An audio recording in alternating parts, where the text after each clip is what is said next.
On that same note, how does one judge whether or not they will have the funds to actually battle someone that might be infringing on their IP? Yeah. Because if I'm a small startup, I have 100,000 up to $1 million in revenue, and the person who's stolen my thing is, I don't know, Apple. Can you really compete with that? Right. Right. Good question. I mean, another thing I tell people when they ask me that question is that if you get to that point, that's one of these good problems to have, right? You've got $100 million in revenue. You've got intellectual property that covers something that Apple stole or borrowed or copied or independently created and is marketing. Wow, that intellectual property just got incredibly much more valuable.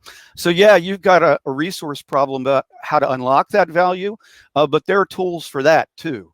I mean, there are all sorts of bank-like companies that will invest in intellectual property monetization, and that can help you leverage up to where even an Apple might be.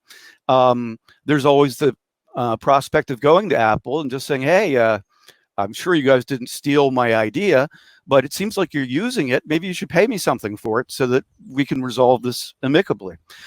So there's, like I say, that's a good problem set to have. I'll take that one every day. Yeah, that's